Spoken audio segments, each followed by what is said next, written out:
Down at the Docks, based on the Railway series by the Reverend W. Audrey, illustrated by Richard Courtney, and read by me, Railway series Thomas MLP. Everyone sure looks busy today, thought Thomas. He was on the hill overlooking the Brendam Docks. From above the busy harbor, Thomas could look down and see all of the other engines working hard. Maybe I could do something to help. And down he went. When Thomas arrived at the docks, the other engines were bustling around. Everyone was working hard to prepare for the Ocean Life exhibit, which was coming to the island of Sora.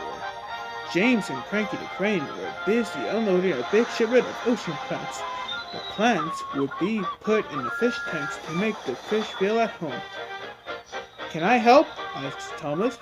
Oh, little Thomas, an engine like me doesn't need help, said James. Thomas choked over to where Harvey was moving a bunch of small crates. Keep back, little Thomas. These crates are full of all the empty fish tanks, and they are very fragile, said Harvey. We don't need you to be breaking anything. As Thomas moved off, he noticed two cars coupled to Salty on the next track.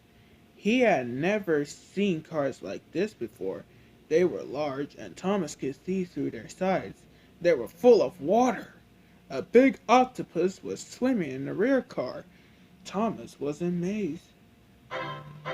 Then he pulled up to the front car. It had a huge shark in it.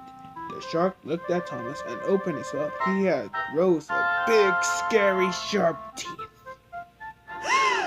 Look at that! Thomas gasped and hurried up to find Salty.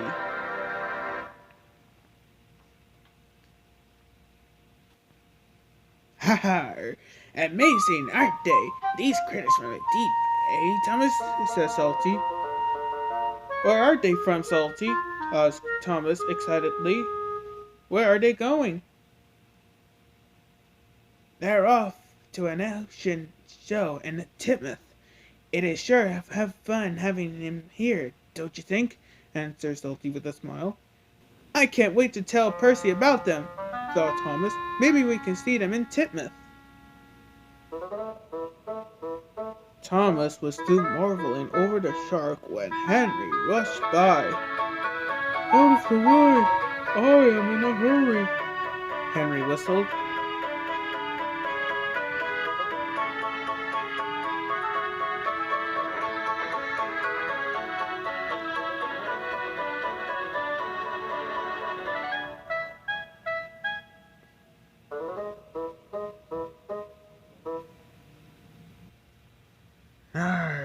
Don't fret, Thomas, said Salty. Little engines can be mighty handy at times. Thanks, Salty, peeped Thomas sadly. Maybe there's something I can do back at the station. Just as Thomas was leaving the docks, Percy came chugging up, working hard pulling the afternoon mail. Percy, you've got to take a look at the cars that Salty is... Thomas started. No, Thomas, Percy interrupted. I need to deliver this mail right on time. And he hurried past. Percy passed Salty and then looked up and saw a huge shark looking right at him. Yikes! He tooted loudly and rushed forward. Percy was so surprised and so scared that he didn't look where he was going. Henry was stopped ahead of him on the same track. He was waiting for Harvey to cross with his fragile load. Percy ran right into Henry, pushing him up the track right towards Harvey's cargo of fish tanks. Watch out, Harvey, tooted Henry.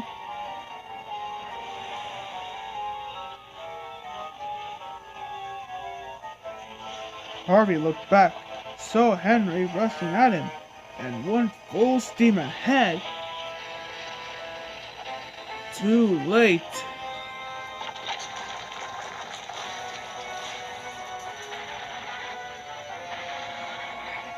Crash!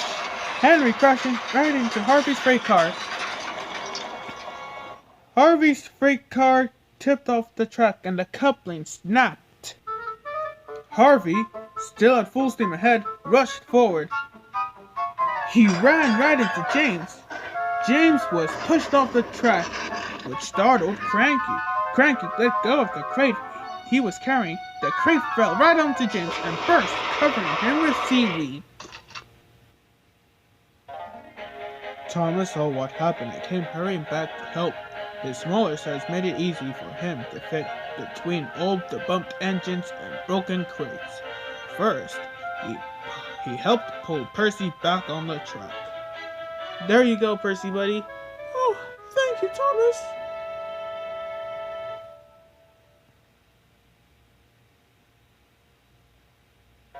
Then, he kept the freight cars in order while the spilled mail and all the broken crates were cleaned up.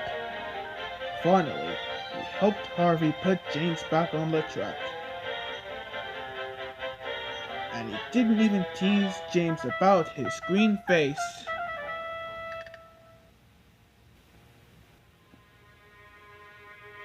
Later, when everything was in order again, he went to look at the shark whose car was sitting on the side, sulking all up beside him. Ha ha! Well, Thomas, I knew you'd find some way to prove to what a really useful engine you are, he said. Thomas smiled and looked back at the shark, and he gave him a big wink.